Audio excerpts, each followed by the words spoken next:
वहीं इस प्रकार की विचारधारा को पनपना।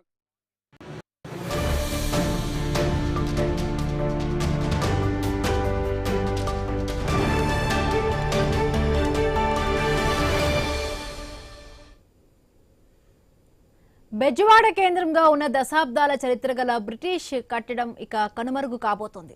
ఎన్నో ప్రకృతి వైపరీత్యాలు, లక్షల క్యూసెక్లో వరద నీటి ప్రవాహాన్ని తట్టుకుని నిలబడిన భారీ కట్టడం నేటికి కళ్ల ముందు కనిపిస్తోంది. అయితే అభివృద్ధి క్రమంలో తప్పని పరిస్థితుల్లో ఆ పిల్లర్ను తొలగించాల్సిన పరిస్థితి ఏర్పడిందని అధికారులు అంటున్నారు.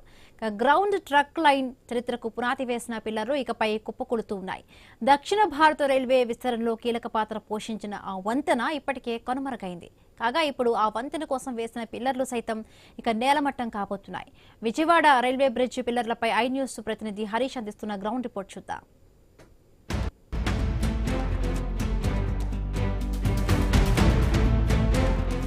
చారిత్రాత్మకమైనటువంటి కట్టడాలకు బెజవాడలో కొదవలేదు. స్వాతంత్రం మొదలుకొని స్వాతంత్రానికి ముందు నుంచి ఉన్నటువంటి దశాబ్దాల చరిత్రకు బెజవాడలో అనేకమైనటువంటి సాక్ష్యాలు ఉన్నాయి. అలాంటి సాక్ష్యాల్లో కృష్ణానది మధ్యలో వేసినటువంటి పిల్లర్లు, ఆ పిల్లర్లపై వేసినటువంటి రైలు వంతెన ఇప్పటికే జీర్ణావస్థకు చేరుకున్నటువంటి నేపథ్యంలో ఇప్పుడు ఆ పిల్లర్లను కూడా దాదాపుగా 100 నుంచి 150 సంవత్సరాల వయసు ఉన్నటువంటి ఆ పిల్లర్లను తిరిగి నేలమట్టం చేసేటువంటి ప్రక్రియకి శ్రీకారం చుట్టారు. ఇందుకు అవసరమైనటువంటి టెండర్లను కూడా పీల్చినటువంటి సిచ్యువేషన్ ఉంది. కృష్ణానది మధ్యలో వేసినటువంటి ఆ పిల్లర్లకు సంబంధించినటువంటి అంశం దాదాపుగా 150 సంవత్సరాల చరిత్ర ఉన్నటువంటి పిల్లర్లను పగలగొట్టడం, ఆ తర్వాత నేటి ఆధునిక యుగానికి అనుగుణంగా నూతన నిర్మాణాలను చేపట్టేందుకు అవసరమైనటువంటి చర్యలు చేపట్టడంలో ప్రభుత్వం ముందుకు వెళ్తున్నటువంటి నేపథ్యంలో ఆ దశాబ్దాల చరిత్ర కలిగినటువంటి పిల్లర్స్కి సంబంధించినటువంటి చరిత్ర ఎలా ఉంది, వాటిని డిమాలిష్ చేసేందుకు, పడగొట్టేందుకు పడుతున్నటువంటి శ్రమ ఎలా ఉంది, వీటికి సంబంధించినటువంటి అంశాలపైన ఈరోజు ఐ న్యూస్ అందిస్తున్నటువంటి స్పెషల్ గ్రౌండ్ రిపోర్ట్.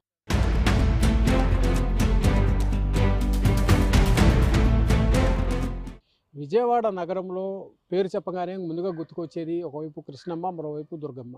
కృష్ణానదిని కేంద్రంగా చేసుకుని ఏర్పాటు చేసినటువంటి దశాబ్దాల క్రితం నాటి పిల్లర్స్, రైల్వే వంతెనకి సంబంధించి అవసరమైనటువంటి పిల్లర్ల నిర్మాణం దాదాపుగా 150 సంవత్సరాల క్రితమే జరిగింది అనేందుకు ప్రత్యక్షమైనటువంటి సాక్ష్యాలు కూడా మనకు ఉన్నాయి. అందులో భాగంగానే ఇప్పుడు మనం చూస్తున్నటువంటి ఈ వరుస పిల్లర్స్ దాదాపుగా 12 పిల్లర్లు కృష్ణానది మధ్యలో పూర్తిగా నిర్మాణం చేశారు. అది కూడా దాదాపుగా 150 సంవత్సరాల క్రితం జరిగినటువంటి ఈ నిర్మాణం ఇప్పుడు ఈ పిల్లర్లన్నీ కూడా జీర్ణావస్థకు చేరుకోవడంతో పూర్తిగా పట్టు కోల్పోయినటువంటి నేపథ్యంలో వీటిని ధ్వంసం చేసి వీటి స్థానంలో నూతన పిల్లర్స్ని నిర్మించేందుకు అవసరమైనటువంటి చర్యలను ప్రభుత్వం ప్రారంభించింది. అందులో భాగంగానే ఇప్పుడు మనం చూస్తున్నటువంటి ఈ 12 పిల్లర్స్ వరుసగా ఏవైతే ఉన్నాయో వీటన్నిటినీ కూడా పూర్తిగా నేలమట్టం చేయటం, వీటి స్థానంలో నూతన నిర్మాణాలను చేపట్టేటువంటి ప్రక్రియకి శ్రీకారం చుట్టడం. ఇందులో భాగంగానే ఇప్పుడు ఈ 12 పిల్లర్స్ను ధ్వంసం చేసేందుకు, అంటే నేలమట్టం చేసేందుకు ప్రభుత్వం చర్యలు చేపట్టింది. కేంద్ర ప్రభుత్వం రైల్వే శాఖ పరిధిలో ఉన్నటువంటి పిల్లర్స్ అన్నీ కూడా ప్రజెంట్ అతి త్వరలోనే పూర్తిగా నేలమట్టం కాబోతున్నాయి. అంటే చరిత్రలో మిగిలిపోయేటువంటి సాక్ష్యాల్లో ఈ ఒక పిల్లర్స్ కూడా చాలా కీలకంగా ఉండేటువంటి సిచ్యువేషన్ కనిపిస్తుంది. ఎందుకంటే దాదాపు 150 సంవత్సరాల క్రితం అంటే విజయవాడకి అటు గుంటూరుకి సంబంధించి, అంటే విజయవాడ నుంచి చెన్నై వెళ్ళేటువంటి రహదారి, ఈ రహదారి మీదగానే నేలపైన నడిచినటువంటి దాఖలాలు ఉన్నాయి. అంటే నీళ్లు లేనప్పుడు ఇటు నుంచే విజయవాడకి గుంటూరుకి దాటినటువంటి సిచ్యువేషన్ ఉంది. దీనికి సంబంధించినటువంటి ఆనవాళ్ళ చరిత్ర ఆనవాళ్ళు కూడా ఉన్నాయి. అదే సమయంలో ఇప్పుడు మనం చూస్తున్నటువంటి ఈ పిల్లర్స్ని కేంద్రంగా చేసుకొని ఆ రోజు బ్రిటిష్ కాలంలో నిర్మించినటువంటి పిల్లర్లు, ఈ పిల్లర్లను కేంద్రంగా చేసుకొని రవాణా కూడా జరిగినటువంటి పరిస్థితి ఉంది. అందులో భాగంగానే ఆ రోజుల్లో రైల్వేకి సంబంధించినటువంటి నిర్మాణాలకు సంబంధించినటువంటి ప్రక్రియ జరిగింది అనడానికి ఇది ప్రధానమైనటువంటి సాక్ష్యం. మన కళ్ళ ముందు కనిపిస్తున్నటువంటి సిచ్యువేషన్ ఈ విజయవాడని కేంద్రంగా చేసుకుని విజయవాడ, గుంటూరు జిల్లాలకు సంబంధించినంత వరకు కూడా కృష్ణా నదిలో ఏర్పాటు చేసినటువంటి మొదటి పిల్లర్లుగా చెప్పుకోవచ్చు. ఈ పిల్లర్లు త్వరలోనే మన కంటికి కనిపించకుండా పోతున్నాయి. వీటిని పడగొట్టి వీటి స్థానంలో నూతన నిర్మాణాలు చేపట్టేటువంటి సిచ్యువేషన్ కనిపిస్తుంది. ఈ నిర్మాణాలకు సంబంధించినంత వరకు కూడా ఆ రోజుల్లో ఎంత బలంగా, ఎంత భూమిలో పూర్తిగా పిల్లర్లను నిర్మించి ఈ నిర్మాణం పైన రైలు బ్రిడ్జిని ఏర్పాటు చేశారు. ఆ రైలు బ్రిడ్జి ధ్వంసమైంది, వాటిని తొలగించినటువంటి సిచ్యువేషన్. ఇప్పుడు మనం చూస్తున్నటువంటి ఇలాంటి రైల్వే బ్రిడ్జినే ఆ పిల్లర్ల మీద కూడా ఆ రోజుల్లో నిర్మించారు. ఆ తర్వాత కాలక్రమంలో బ్రిడ్జిని తొలగించి వాటికి ప్రత్యామ్నాయంగా మరో 2 బ్రిడ్జీలను నిర్మించినటువంటి సిచ్యువేషన్. ఇలాంటి బ్రిడ్జీలే ఇప్పుడు మనం చూసినటువంటి పిల్లర్ల మీద కూడా నిర్మించినటువంటి సిచ్యువేషన్ ఉంది. అలాంటి సిచ్యువేషన్ తర్వాత ఏదైతే పూర్తిగా ఏజ్ ఫ్యాక్టర్కి సంబంధించి ఏదైనా నిర్మాణం కావచ్చు, ఏదైనా ప్రక్రియకి సంబంధించినంత వరకు కావచ్చు, ఒక ఎక్స్పైరీ డేట్ ఉంటుంది. కాబట్టి ఆ ఎక్స్పైరీ డేట్లో కాలక్రమంలో కాలానుగుణంగా వస్తున్నటువంటి మార్పులకి అనుగుణంగా నిర్మాణాలు కావచ్చు, అవసరమైనటువంటి కొత్తగా చేపట్టేటువంటి నిర్మాణాలకు సంబంధించినటువంటి అంశాలు, వీటన్నిటికి సంబంధించి కూడా పూర్తిగా ఈరోజు ఆధునికమైనటువంటి టెక్నాలజీ కూడా అందుబాటులోకి వచ్చినటువంటి నేపథ్యంలో పూర్తి స్థాయిలో చరిత్రకు సంబంధించి నిర్మాణాలు ఏవైతే ఉన్నాయో వాటిని తొలగించాల్సినటువంటి పరిస్థితులు అనివార్యమైనటువంటి పరిస్థితి. ఎందుకంటే ప్రతిదానికి ఒక ఎక్స్పైరీ డేట్ ఉంటుంది. కాబట్టి ఆ ఎక్స్పైరీ డేట్ ప్రకారం పూర్తిగా సేవలు అందించినటువంటి ఆ పిల్లర్స్ని నేలమట్టం చేసి ఇప్పుడు నూతనంగా మరో బ్రిడ్జి నిర్మాణానికి అధికార యంత్రాంగం చర్యలు తీసుకుంటోంది. అందులో భాగంగానే ఈ నిర్మాణాలకు సంబంధించినటువంటి అంశాలపైన అధికార యంత్రాంగం ఫోకస్ పెట్టింది. నిర్మాణాలకు సంబంధించి అవసరమైతే రైలు బ్రిడ్జి నిర్మాణం, లేదంటే ప్రత్యామ్నాయంగా రైల్వేకి అవసరమైనటువంటి మెటీరియల్ రవాణా చేసుకునేందుకు అవసరమైనటువంటి పిల్లర్స్ను కూడా ఏర్పాటు చేసుకునేటువంటి సిచ్యువేషన్ కనిపిస్తుంది. ఈ నిర్మాణానికి సంబంధించినంత వరకు కూడా ఇప్పుడు పిల్లర్లను తొలగించేటువంటి ప్రక్రియ స్టార్ట్ అయినటువంటి నేపథ్యంలో దాదాపుగా 5-10 సంవత్సరాల క్రితమే పిల్లర్లను తొలగించాల్సినటువంటి పరిస్థితి ఉన్నప్పటికీ కూడా అనివార్య కారణాల వల్ల వాయిదా పడుతూ వస్తుంది. ఇప్పుడు ఈ పిల్లర్లను పడగొట్టేటువంటి ప్రక్రియకి రైల్వే అధికార యంత్రాంగం చర్యలు చేపట్టింది. అందులో భాగంగానే ఇప్పుడు ఈ నిర్మాణాలు తొలగించేటువంటి సిచ్యువేషన్కి స్టార్ట్ చేసింది. ఇందులో భాగంగానే 12 పిల్లర్స్ ఏవైతే ఉన్నాయో వీటి అన్నిటినీ బేస్ చేసుకుని ఇప్పుడు నూతన నిర్మాణాన్ని చేపట్టేందుకు అవసరమైనటువంటి చర్యలు తీసుకునేటువంటి క్రమంలో భాగంగా పెద్ద ఎత్తున నిర్మాణాలకు సంబంధించినటువంటి పిల్లర్స్ జరిగింది. ఆ రోజుల్లోనే దాదాపు 150 సంవత్సరాల క్రితమే ఇంత స్థాయిలో ఉన్నటువంటి పిల్లర్స్, ఎన్నో వరదల్ని, ఎన్నో వాటర్ని పూర్తిగా చూసినటువంటి పిల్లర్స్ ఏవైతే ఉన్నాయో, చరిత్రకి సాక్ష్యాలు ఏవైతే ఉన్నాయో ఆ సాక్ష్యంగా చెప్పుకోవచ్చు. ఈ పిల్లర్స్ని ఎన్నో రకాలైనటువంటి వరదలు పెద్ద ఎత్తున వచ్చినటువంటి వరదలకు సంబంధించి, వర్షాలకు సంబంధించి కూడా ఈ పిల్లర్లు తట్టుకొని, తుఫాన్లను తట్టుకొని ఈ పిల్లర్లు నిలబడినటువంటి సిచ్యువేషన్. సో ఇప్పుడు వీటికి సంబంధించినంత వరకు కూడా రాబోయేటువంటి రోజుల్లో ఎలాంటి నిర్మాణం చేయాలి, ఈ నిర్మాణాలను తొలగించేందుకు అవసరమైనటువంటి చర్యలు చేపట్టడంలో ఎలాంటి చర్యలు తీసుకుంటున్నారు, వీటికి సంబంధించినటువంటి అంశాలు ఎలా ఉండబోతున్నాయి, రాబోయేటువంటి రోజుల్లో ఈ నిర్మాణాలను తొలగించిన తర్వాత ఎలాంటి ప్రత్యామ్నాయ నిర్మాణాలు ఉంటాయి, ఆ నిర్మాణాలకు సంబంధించి రైలు వంతెనకి సంబంధించి ఇప్పటికే విజయవాడ గుంటూరు మధ్య రైలు ట్రాఫిక్కి సంబంధించినటువంటి డిమాండ్ బాగా పెరిగినటువంటి నేపథ్యంలో కోస్టల్ డిస్ట్రిక్ట్స్కి కావచ్చు, కోస్తా ప్రాంతానికి కావచ్చు, పూర్తిగా సముద్ర తీర ప్రాంతానికి అనువుగా ఉన్నటువంటి ప్రాంతం కావడంతో ఈ ప్రాంతం నుంచి కూడా ఉన్నటువంటి రవాణాకు సంబంధించి, అదేవిధంగా ప్యాసింజర్ రవాణాకు సంబంధించినటువంటి నిర్మాణాలకు సంబంధించినటువంటి అంశాలు, వీటికి ప్రత్యామ్నాయంగా అవసరమైనటువంటి డిమాండ్ని దృష్టిలో పెట్టుకోండి, అవసరమైనటువంటి రష్ని కంట్రోల్ చేసేటువంటి క్రమంలో భాగంగా ప్రత్యామ్నాయంగా నూతన పిల్లర్స్ను నిర్మించి ఉన్నటువంటి పిల్లర్లను తొలగించడం ద్వారా రాబోయేటువంటి రోజులు ఇక్కడ నిర్మాణాన్ని మరింతగా ముందుకు తీసుకెళ్లేందుకు అధికార యంత్రాంగం ప్రయత్నిస్తుంది.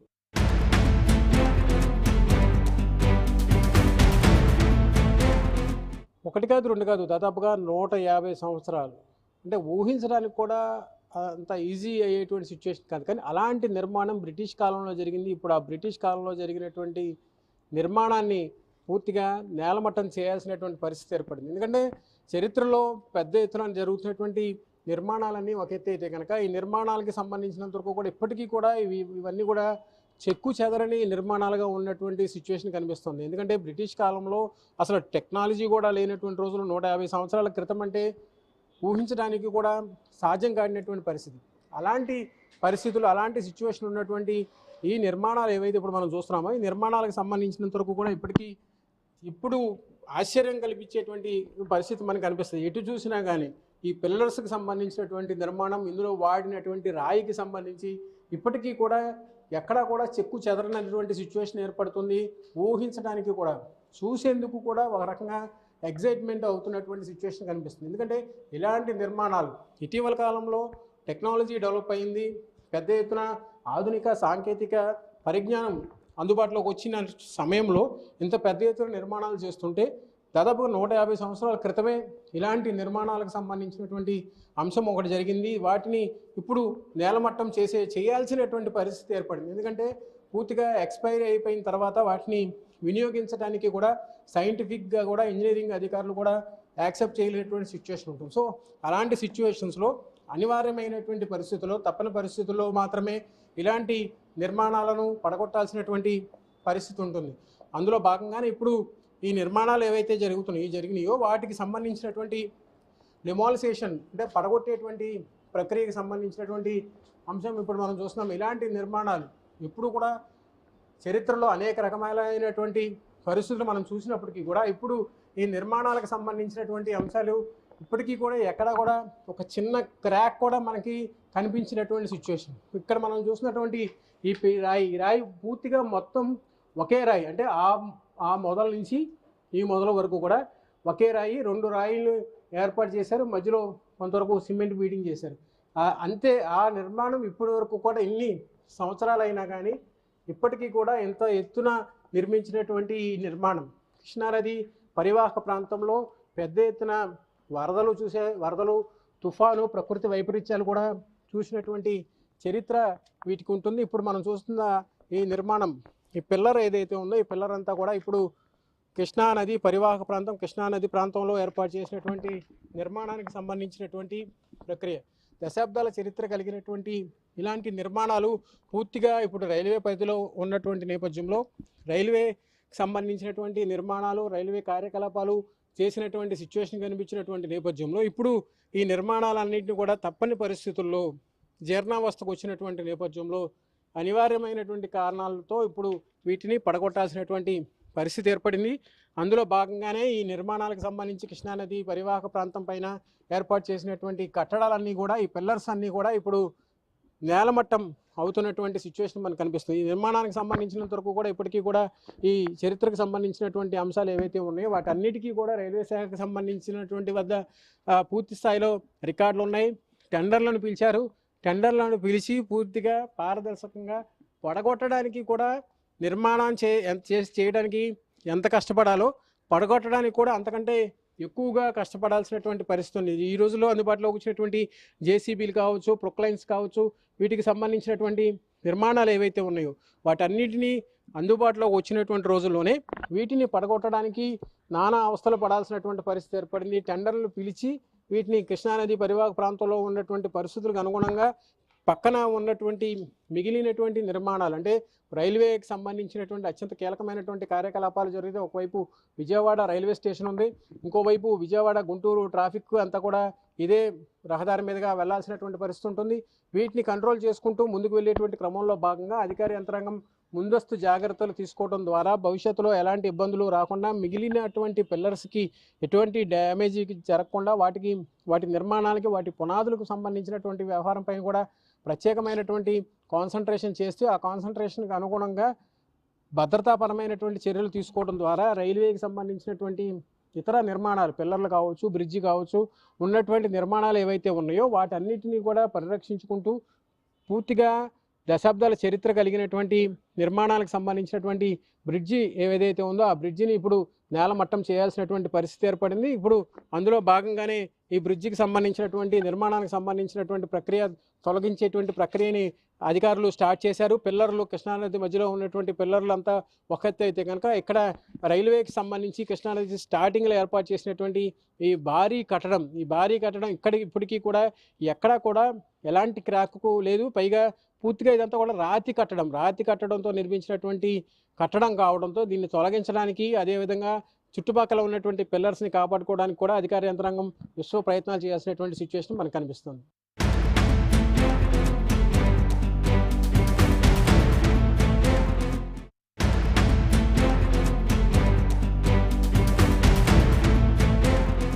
బెజవాడలో చారిత్రక ఆనవాళ్లకు కొత్త ఏమి కాదు, కొరత కూడా లేదు.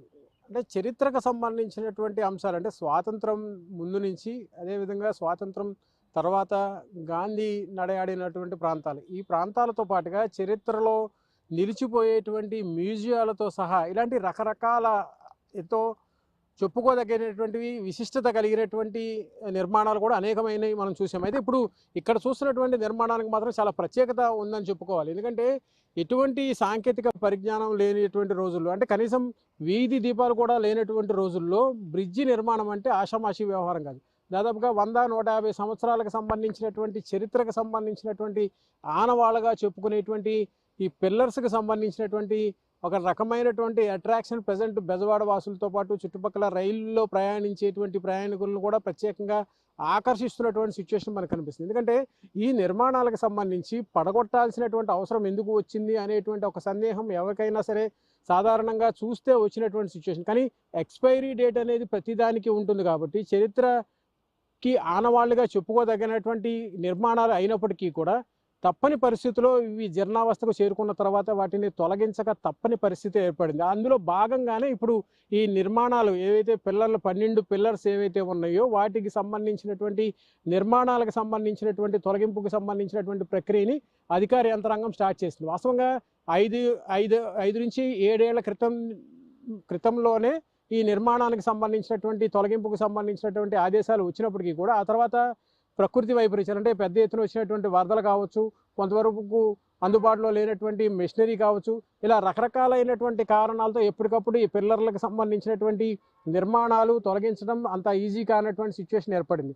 ఇదే సందర్భంలో ఇప్పుడు మనం చూస్తున్నటువంటి పిల్లర్లకు సంబంధించి ఇటు కృష్ణా గుంటూరుకు సంబంధించినటువంటి రహదారికి సంబంధించి రైల్వే ట్రాఫిక్ ఏదైతే ఉందో కృష్ణా గుంటూరు రైల్వేకి సంబంధించినటువంటి ట్రాఫిక్కి సంబంధించి నిర్మించినటువంటి ఈ బ్రిడ్జికి సంబంధించి ఒక కీలకమైనటువంటి ఒక వంతెనని అనుసంధానం చేస్తూ, అంటే కృష్ణా నది పైన ఉన్నటువంటి వంతెనని అనుసంధానం చేసుకుంటూ ఇక్కడ ఏర్పాటు చేసినటువంటి ఈ భారీ పిల్లర్కి కూడా దాదాపుగా 100 నుంచి 150 సంవత్సరాల చరిత్ర ఉంటుంది. ఎందుకంటే ఎక్కడా కూడా ఇంతవరకు కూడా ఎటువంటి క్రాక్ కూడా కనిపించలేదు. ఎందుకంటే ఇది పూర్తిగా రాక్ ఫిల్లింగ్తో నిర్మించినటువంటి నిర్మాణం కావడంతో అనేక రకాల వరదలు కావచ్చు, ప్రకృతి వైపరీత్యాలు కావచ్చు, కృష్ణానది ముంపులు కావచ్చు, ఇలాంటి అనేకమైనటువంటి చరిత్రకు ఆనవాళ్లుగా మిగిలినటువంటి ఈ పిల్లర్స్ ఏవైతే ఉన్నాయో వాటికి సంబంధించినటువంటి నిర్మాణాలు. ఇక చుట్టుపక్కల ప్రాంతాలకు వచ్చేసరికి చుట్టుపక్కల ఏర్పాటు చేసినటువంటి బ్రిడ్జికి సంబంధించినటువంటి నిర్మాణాలకు సంబంధించినటువంటి అంశం కనుక మనం పరిశీలిస్తే కనుక ఇప్పుడు మనం నుంచున్నటువంటి బ్రిడ్జి నుంచి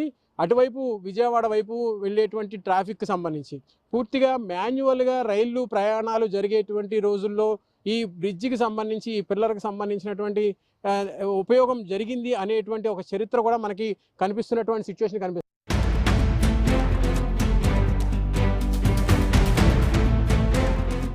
రైల్వే చరిత్ర ఒక కేంద్ర బిందువుగా ఉన్నటువంటి ట్రాక్ ఇప్పటికే కనుమరుగైంది. ఆ ట్రాక్ కోసం వేసినటువంటి పిల్లర్లు ఏవైతే ఉన్నాయో అవి బ్రిటిష్ సమయంలో నిర్మించినటువంటి పిల్లర్స్. ఆ పిల్లర్స్ ప్రజెంట్ డిమాలిషేషన్ చేసేటువంటి సిచ్యువేషన్ కనిపిస్తుంది. ఎందుకంటే ఈ నిర్మాణాలకు సంబంధించినటువంటి అంశాల పైన రైల్వే శాఖ ప్రత్యేకమైనటువంటి అధ్యయనం చేస్తుంది. రైల్వే ట్రాక్ వేసిన మొదలుకొని అదేవిధంగా రైల్వే ట్రాక్ తీసేంత వరకు కూడా గతంలో చరిత్ర చూసుకుంటే కనుక విజయవాడలో సత్యనారాయణపురం రైల్వే ట్రాక్ని ఏ విధంగా అయితే ప్రత్యామ్నాయం అవసరాల దృష్ట్యా వేరొక ఆల్టర్నేటివ్ చూపించిన తర్వాత నిర్మాణాలు ఏవైతే సిటీలో ఉన్నటువంటి రైల్వే ట్రాక్ని ఏ విధంగా తొలగించారో అదే సిచ్యువేషన్లో ఇప్పుడు ఇక్కడ ఉన్నటువంటి కృష్ణానదిపై ఏర్పాటు చేసినటువంటి బ్రిడ్జిల్లో ఇప్పటికే ఒక బ్రిడ్జిని తొలగించారు. ఆ పిల్లర్లకు సంబంధించినటువంటి తొలగింపు కూడా స్టార్ట్ అవుతుంది. ఇక మిగిలినటువంటి 2 బ్రిడ్జిలకు సంబంధించినటువంటి నిర్మాణాలు ఇప్పుడు ప్రజెంట్ అందుబాటులో ఉన్నాయి.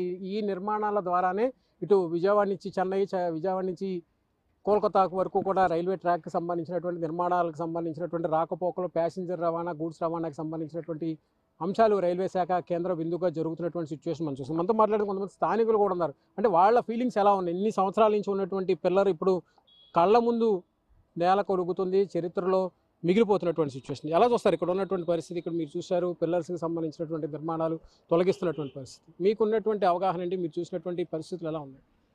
దాదాపు ఈ బ్రిడ్జి నాకు తెలిసి 13 దశాబ్దాలుగా సేవలందించినట్టుగా చరిత్ర చెప్తుంది. మా పెద్దవాళ్ళ ద్వారా తెలుసుకున్నాం. మనం చిన్నప్పటి నుంచి దీన్ని చూస్తూ పెరిగాం. ఇది రైల్వే ఆధునీకరణలో భాగంగా మీటర్ గేజ్గా ఉండేది. ఇది ఇప్పుడు బ్రాడ్ గేజ్గా మార్చడం వల్ల ఈ పిల్లర్స్ అన్ని పడగొట్టి డిమాలిష్ చేసి కొత్త బ్రిడ్జి నిర్మాణం చేపట్టడానికి ప్రభుత్వ ప్రతిపాదనలు పొందినట్టు సమాచారం మనకి స్థానికంగా. ఏం చేస్తాం, ఇంకా తప్పదు కదా. ఆధునీకరంగా భాగంలో అంటే కొన్ని డెవలప్మెంట్ కోసం కొన్ని జరగాల్సిన పరిస్థితి ఉంటుంది. సో దానివల్ల ఈ గట్టి నిర్మాణం కాకపోతే ఇది చాలా వందల దశాబ్దాలు మనకు సేవలు అందించింది.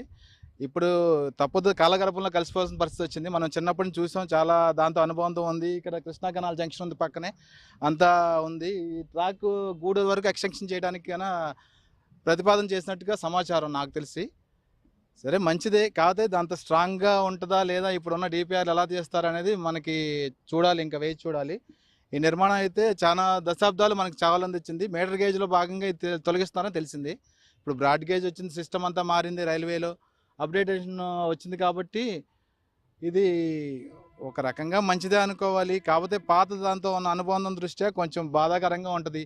చాలా దశాబ్దాలు మనకి చాలా సేవలు అందించింది కాబట్టి ఇప్పుడు దీన్ని తొలగిస్తున్నారు. తప్పదు ఏదైనా, కానీ మంచి జరుగుతుందని కోరుకుంటున్నాను. కృష్ణానది మధ్యలో ఆ స్థాయిలో నిర్మాణాలంటే అది కూడా ఆ రోజుల్లో, అంటే ఇప్పుడంటే టెక్నాలజీ వచ్చింది, ఎంత ఆధునీకరణ వచ్చింది, ఏఐ టెక్నాలజీ ఇదంతా వచ్చింది. ఆ రోజుల్లో బ్రిటిష్ కాలంలోనే అంత లోతుగా పిల్లర్లు నిర్మించడం, అవి ఇప్పటికీ కూడా చెక్కు చెదరినటువంటి పరిస్థితి. ఎలా చూస్తారు అప్పటికి ఇప్పటికీ ఉన్నటువంటి, మనం చూడలేదు ఆ నిర్మాణాలను, కానీ ఇప్పుడు చూసినటువంటి నిర్మాణాలకి ఎలా ఫీల్ అవుతున్నారు? ఆ కాలంలో అంత టెక్నాలజీ లేకపోయినా సరే ఆ స్టోన్ ఇప్పటి వరకు కూడా అది పగలగొట్టడానికి కూడా చాలా కష్టం అవుతుంది. అది తీయడానికే చాలా టైం పట్టేలా ఉంది. అది సిమెంట్ కూడా కాదు, అది ఒక రకమైన సున్నప్రాయ లాంటిది ఏదో నిర్మాణం అని నాకు తెలిసినంతవరకు సమాచారం. అది ఇప్పుడు ఉన్న టెక్నాలజీ కన్నా అప్పుడు చాలా మంచిగా గట్టిగా స్ట్రాంగ్గా ఉన్నట్టు అనిపిస్తుంది. కానీ ఆ టెక్నాలజీ ఇప్పుడు లేటెస్ట్ వెర్షన్లో భాగంగా సులువుగా అయిపోయింది పరిస్థితి అంతా. కానీ అప్పుడు చాలా కష్టపడి ఉంటారు, చాలా చాలా శ్రమించుంటారు దాన్ని నిర్మించడానికి. కానీ అసలు దాన్ని చూడలేము. అలాంటి నిర్మాణాలు మళ్ళీ మళ్ళీ ఫ్యూచర్లో చూస్తామని గ్యారంటీ అయితే లేదనిపిస్తుంది. అంటే రాక్ ఫిల్లింగ్ మొత్తం అంతా కూడా రాక్ ఫిల్లింగ్ చేసినటువంటి నిర్మాణం. అనేక రకమైనటువంటి వరదలు వచ్చాయి. ఇటీవల కాలంలో కూడా పెద్ద ఎత్తున వరదలు వచ్చాయి. ఆ వరదలను కూడా తట్టుకుంది. మనం చూడనటువంటి వరదలు కూడా చాలా జరిగినాయి, చాలా వచ్చిపోయినటువంటి సిచ్యువేషన్. ఆ స్థాయిలో నిర్మాణం చేయాలంటే ఇప్పుడున్నటువంటి పరిస్థితులు సాధ్యమయ్యేటువంటి సిచ్యువేషన్ కనిపిస్తుంది. ఇదైతే ఇప్పుడైతే సాధ్యం కాదు నాకు తెలిసినంతవరకు. యాక్చువల్ దీన్ని చూసినప్పుడు ఏంటంటే ఆ బ్రిటిష్ కాలంలో ఉన్నప్పుడు వాళ్ళ యొక్క క్యాపబిలిటీ ఎంతైతే ఉందో దానికి నిదర్శనంగా అది ఈ నుంచి ఉంటాయి. ఈ కాలంలో మనం ఉన్నాం కాబట్టి, మనం ఆల్రెడీ చూస్తున్నాం కాబట్టి మనకి ఇలా తెలుస్తుంది. కానీ రేపటి రోజున మన పిల్లలకి, వాళ్ళ తరాలకి వాళ్ళకి చూపించడానికి ఇది ఇలాగ ఉంటే బాగుండని చెప్పేసి మా ఫీలింగ్ ఉన్నది. స్థానికంగా మేము దగ్గర 30 సంవత్సరాల నుంచి చూస్తూనే ఉన్నాము. కానీ చూడాలి ఏం జరిగిద్దో, చూడాలి ఏం చేస్తారేంటని. మొత్తం మీద ఒక చరిత్రకి సాక్షిభూతంగా ఒక చరిత్రను చెప్పుకోవాలంటే, రైల్వే చరిత్రను చెప్పుకోవాలంటే కనుక ఇటు కృష్ణా కెనాల్ మొదలుకొని చెన్నై వరకు, ఇటు విజయవాడ నుంచి కోల్కతా వరకు ఈ రహదారికి సంబంధించి, రైల్వే మార్గానికి సంబంధించి ఒక చరిత్రకి సాక్ష్యంగా ఉన్నటువంటి రైల్వే ట్రాక్ గతంలోనే కనుమరుగైంది. ఇప్పుడు పిల్లర్లు కూడా కనుమరుగవుతున్నటువంటి నేపథ్యంలో భవిష్యత్తులో రైల్వే నిర్మాణం, రైల్వే ముఖ చిత్రం ఎటు వెళుతుంది అనేటువంటి ఒక ఎగ్జైట్మెంట్ స్థానికుల నుంచి మనకు వ్యక్తమవుతుంది.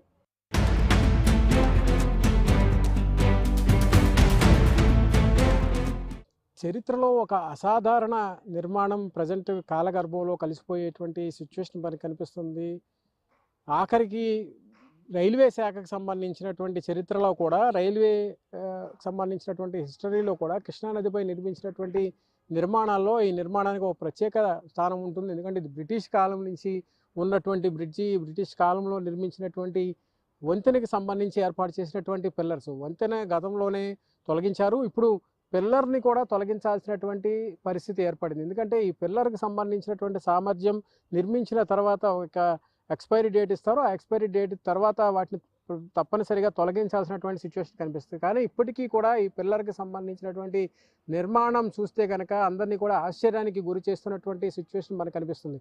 ఇక్కడ ఉన్నటువంటి పిల్లర్కి సంబంధించినటువంటి నిర్మాణం ఏ స్థాయిలో జరిగింది? పూర్తిగా రాక్ ఫిల్లింగ్తో మాత్రమే జరిగినటువంటి పిల్లర్ నిర్మాణం. ఆ రోజుల్లో ఎంత భారీ స్థాయిలో, ఎంత దిగువగా భూమి లోపలికి పునాదులు వేసి ఆ పైన ఇంత పెద్ద స్థాయిలో పిల్లర్లను అమల్లోకి తీసుకొచ్చి, అందుబాటులోకి తీసుకొచ్చి, ఆ పైన రైల్వేకి సంబంధించినటువంటి బ్రిడ్జికి సంబంధించినటువంటి నిర్మాణం చేపట్టినటువంటి అరుదైనటువంటి ఘటనగా చెప్పుకోవచ్చు. ఆ ఘటనగా ఒక చరిత్రగా మిగిలిపోయేటువంటి సిచ్యువేషన్. ఆ చరిత్ర ఇప్పుడు కాలగర్భంలో కలిసిపోయేటువంటి సిచ్యువేషన్. ఇలాంటి పిల్లరు, ఈ పిల్లరు కృష్ణానదిలో వచ్చినటువంటి వరదల్ని, ప్రకృతి వైపరీత్యాలన్నింటినీ కూడా తట్టుకొని నిలబడినటువంటి ఒక అరుదైన పిల్లర్గా చెప్పుకోవచ్చు. ఆ రోజుల్లో బ్రిటిష్ కాలంలో నిర్మించినటువంటి ఈ నిర్మాణం పూర్తిగా రాక్ ఫిల్లింగ్, ఒక్కొక్క రాయి కొన్ని టన్నుల బరువు ఉండేటువంటి సిచ్యువేషన్. ఇప్పటికీ కూడా ఇంత టెక్నాలజీ అందుబాటులోకి వచ్చిన తర్వాత కూడా ఈ నిర్మాణాన్ని తొలగించాలంటే జేసీబీలు, డ్రిల్లింగ్లు కూడా ఉపయోగించి తొలగించాల్సినటువంటి పరిస్థితి ఏర్పడింది. అంతకు మించిన సామర్థ్యం బాంబింగ్ లాంటివి కనుక ఏర్పాటు చేస్తే చుట్టుపక్కల ఉన్నటువంటి పిల్లర్లకి, వాటి సామర్థ్యానికి, వాటి పునాదులపైన ప్రభావం చూపించేటువంటి అవకాశం ఉంటుంది. కాబట్టి దాన్ని డిస్టర్బెన్స్ చేయటం వల్ల మరింత నష్టం వచ్చేటువంటి సిచ్యువేషన్ ఉంది. సో అలాంటి పరిస్థితుల్లో పూర్తిగా అత్యంత సున్నితంగా ఈ నిర్మాణాన్ని తొలగించాల్సినటువంటి పరిస్థితి ఏర్పడింది. పిల్లర్కి సంబంధించినటువంటి నిర్మాణం ఏ స్థాయిలో జరిగిందనేది మనం చూసుకుంటే కనుక రాక్ ఫిల్లింగ్కి సంబంధించి ఆ రోజుల్లో ఇంత పెద్ద భారీ ఎత్తున రాళ్లను, టన్నుల కొద్ది బరువు ఉండేటువంటి రాళ్లను తీసుకొచ్చి వాటిని కృష్ణానది దాకా ట్రాన్స్పోర్ట్ చేసి, ఆ ట్రాన్స్పోర్ట్ చేసిన దాన్ని ఒక్కొక్క రాయి పైన ఫిల్లింగ్ చేసి ఒక పిల్లర్ నిర్మాణం చేపట్టడం అంటే ఒక ఆషామాషి వ్యవహారం కానీ, ఒక చరిత్రకి సంబంధించినటువంటి వ్యవహారంలో పూర్తిగా ఆధునిక సాంకేతిక పరిజ్ఞానం కూడా అందుబాటులో లేనటువంటి రోజుల్లో ఇది పూర్తిగా మానవ నిర్మితమైనటువంటి పిల్లర్గా మనం చెప్పుకోవచ్చు. ఎటువంటి మిషనరీని ఉపయోగించకుండా కేవలం మనుషులు మాత్రమే నిర్మించినటువంటి పిల్లరు. ఆ పిల్లరు ఇప్పటికీ కూడా పెద్ద ఎత్తున లక్షల క్యూసెక్కుల వరద నీటిని కూడా, ఆ ఫ్లోని కూడా తట్టుకొని, ఆ ఉధృతిని కూడా తట్టుకొని నిలబడినటువంటి పిల్లర్స్ ఈ 12 పిల్లర్స్. వీటికి సంబంధించి అటు ఇటు అంటే 2 జిల్లాలకి అనుసంధానంగా ఉండేటువంటి మరొక 2 టవర్స్. ఈ టవర్సు అదేవిధంగా ఈ పిల్లర్సు పూర్తిగా రైల్వేకి సంబంధించినటువంటి రాకపోకల్లో మాత్రమే చూసినటువంటి పిల్లర్లుగా చెప్పుకోవచ్చు. వీటికి సంబంధించి అనుసంధానంగా తర్వాత కాలక్రమంలో వచ్చినటువంటి రైలు బ్రిడ్జీలకు సంబంధించి మరికొన్ని వంతెనలు కూడా నిర్మించారు. ఇప్పటికీ కూడా ఇంకా వంతెనలు కూడా కృష్ణానది పైన నిర్మిస్తూ ఉన్నారు. డెవలప్మెంట్ అనేది కూడా నిత్యం జరుగుతూ ఉన్నటువంటి సిచ్యువేషన్. సో కాలక్రమంలో వచ్చినటువంటి పిల్లర్లు అంతరించిపోతుండగా వాటికి అనుసంధానంగా నూతనంగా పిల్లర్స్ని నిర్మించడం, ఆ పిల్లర్ మీద ఒక పిల్లర్ మీద 2 బ్రిడ్జీలు కూడా నిర్మించేటువంటి ఆధునికమైనటువంటి టెక్నాలజీని అందుబాటులోకి వచ్చినటువంటి రోజులు అంటే మనకి 2 ప్రత్యక్షంగా కనిపిస్తున్నాయి. అటు బ్రిటిష్ కాలంలో కేవలం మనుషులు మాత్రమే నిర్మించినటువంటి పిల్లర్లు ఒకవైపు, ఇంకోవైపు సాంకేతిక పరిజ్ఞానం అందుబాటులోకి వచ్చిన తర్వాత నిర్మించినటువంటి పిల్లర్స్. ఆ పిల్లర్ని ఒక పిల్లర్ మీద 2 బ్రిడ్జీలు ఒకేసారి 2 బ్రిడ్జీల మీద కూడా రైళ్లు రాకపోకలు సాగించే వీలు కల్పించేటువంటి ఆధునికమైనటువంటి టెక్నాలజీ. సో ఇదంతా కూడా మనకి కళ్ళ ముందు ఇప్పుడు సాక్షాత్కరిస్తుంది, కళ్ళ ముందు మనకి కనిపిస్తుంది. కొన్ని రోజుల తర్వాత ఈ సెంటర్లో ఉన్నటువంటి పిల్లర్స్ ఏవైతే ఉన్నాయో అవి కనుమరుగు అయ్యేటువంటి సిచ్యువేషన్ ఏర్పడింది. కనుమరుగు అవుతున్నటువంటి నేపథ్యంలో వీటికి సంబంధించినటువంటి చరిత్ర ఆనవాళ్ళకు సంబంధించి తెలుసుకోవాలి అనుకునే వాళ్ళు చాలామంది ఉత్సాహంగా వచ్చి చూస్తున్నటువంటి సిచ్యువేషన్ కూడా మనం చూస్తున్నాం. ఇంకోవైపు చూసుకుంటే కనుక ఇప్పుడున్నటువంటి టెక్నాలజీని బేస్ చేసుకుని వీటిని పడగొట్టకుండా వీటిపైన ప్రత్యామ్నాయంగా వంతెన లాంటి నిర్మాణాలు ఏర్పాటు చేసి అటు గుంటూరు, ఇటు కృష్ణా జిల్లాలకు సంబంధించి విజయవాడ, గుంటూరుకు సంబంధించినటువంటి రవాణాకు సంబంధించినటువంటి అంశాలపైన ఫోకస్ పెట్టి ప్రత్యామ్నాయంగా వీటిని వినియోగించుకోవాలి అనేటువంటి ఒక అభిప్రాయం కూడా ప్రజల నుంచి వస్తున్నటువంటి సిచ్యువేషన్ ఉంది. అయితే అంత ఈజీగా ఉండేటువంటి నిర్మాణం కాదు. ఎందుకంటే దశాబ్దాల చరిత్ర ఉంది. దశాబ్దాల క్రితం నిర్మించినటువంటి బ్రిడ్జి ఒక ఎక్స్పైరీ డేట్ వచ్చిన తర్వాత మళ్ళీ దానిపైన వంతెన నిర్మించి